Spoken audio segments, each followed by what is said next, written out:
Egy kisebb nyomozókörút megtételére lesz szükség, amely során a kitalált mozaikdarabkákból végül összeáll a kép, és fény derül eme szörnyű tett körülményeire. Korbuly Ádámmal, a Mirácia Kft. Ügyvezetőjével beszélgetek. A Mirácia az egy játék. Ez a játék egy városrejtvény, amelyet okostelefonnal kell játszani. Igazából ez az egész ötlet tőlem pattant ki. Ennek a fejlesztését ezt tavaly évelején kezdtük el, egy egész komoly csapattal. Az egésznek az alapja, ahonnan elindultunk, az volt, hogy hogyan lehetne a városnézést egy érdekesebb, alternatív olyan világba átvinni, amely világban nem csak a helyi érdekességet és szépséget láthatjuk, hanem emellett egy játékos módon ismerkedhetünk meg adott esetben a város történetével, egy egész más világba át tudunk repülni, ahol egy nyomozást vagy egy varázslónak a gonosz varázslatát kell meggátoljuk a játék során. Mirácia.com ez a honlap, ami lehetne bárhol a világban, ez egy angol nyelvű honlap, amit én megnéztem, ugye London és Budapest szerepelt, mint választható városok. Mi alapján választják ki azokat a városokat, ahova megírják ezeket a játékokat?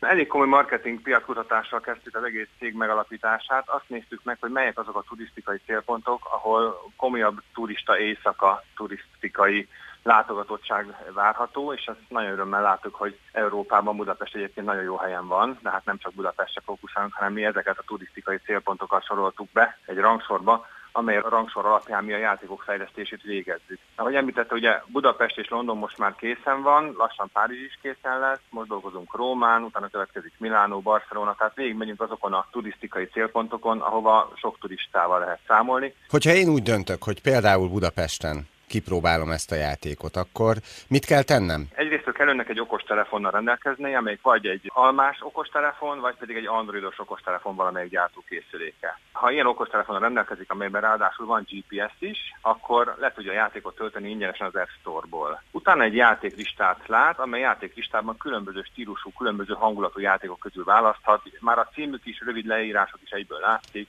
Tehát látható azt mondjuk, hogy félkarú zongorista, amelyik egy történelmi játék, ez egyébként az, amely most Budapesten elérhetővé lesz téve vasárnap egy ingyenes játékra, akinek kedve van, az nyugodtan menjen és próbálja ki.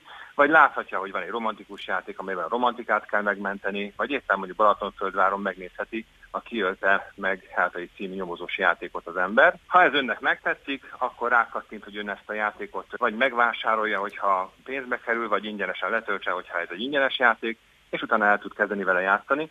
Nagyon komoly illusztrációállományra vannak ellátva a játékok, valamint mivel ezek a játékok mind multimédiás élményt nyújtanak ott a helyszínen, amikor az ember egy szobor előtt áll, akkor hallhat vagy láthat egy kis történetet, ami ehhez kapcsolódik. Ha kigyönyörködtétek magatokat az elétek táruló látványban, akkor itt az ideje, hogy újból benézzünk a kaszinóba, ha már a vendégek nevei imittamot feltűntek az eddigi út során. Hallgassunk is bele néhány beszélgetésbe. Na de Keresztúri úr, miféle mendemondákra alapozza azt, hogy a világkereke lejtmenetbe váltana? Pardon, uram!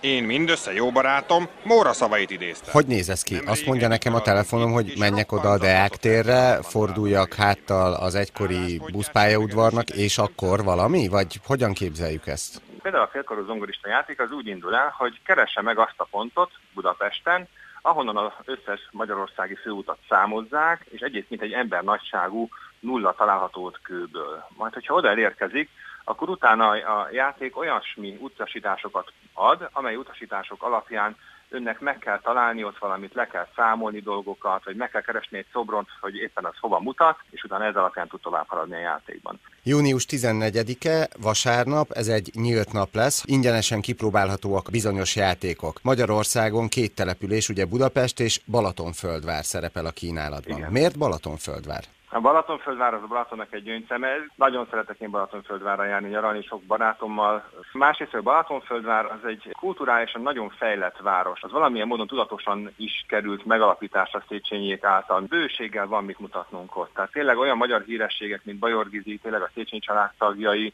különböző tudósok, írók, művészeknek vannak ott régi villái. Azok mentén nagyon klasszul lehetett felépíteni egy játékvonalat, nem is beszélve egyébként a Kvassai sétályról, amelyik egy egyedülálló dolog a Balaton mellett. Ugye az ottani játék címe a Kiölte meg Heltait. Miről Igen. szól ez a játék? Hát, hogy kiölte meg Heltait. Arról szól a játék, hogy van egy Heltai nevű úriember, aki valamilyen oknál fogva meghal. Nekünk, mint nyomozónak meg kell fejtenünk azt, hogy egy elég komoly hírességek által látogatott eseményen, egy kaszinó megnyitón miért is történt ez a gyilkosság. Ezt a nyomozási folyamatot kell nekünk ott végig vezetnünk a Balatonparton. Az úri közönség a földvári Hungária kaszinóban gyülekezik.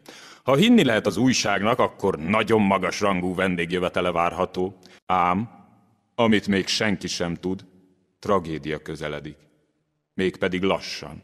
Orvul, akár a besurranó tolvaj. De ez egy fiktív heltai akkor ezek szerint. A heltai, ő fiktív heltai, de azért a végére oda kellett írjuk, hogy fiktív heltai, mert sokan kérdezték, hogy ez tényleg megtörtént. Tehát, hogy senki nem ölte meg, csak mi nyomozunk egy játékban egy mesetörténet alapján. És akkor vasárnap a Budapesthez köthető Félkarú zongorista, illetve a Balatonföldvárhoz köthető Ki ölte meg Heltait című játékok, ezek ingyenesen játszhatóak lesznek. Igen, ezek ingyenesen játszhatók magyar nyelven. Szimpatikus ügy ez, amit kitaláltak, úgyhogy sok sikert kívánok a vállalkozáshoz. Korbuly Ádámmal beszélgettem, a Mirácia Kft. Ügyvezetőjével. Köszönjük szépen, mi pedig jó szórakozást kívánunk minden érdeklődőnek most vasárnap is.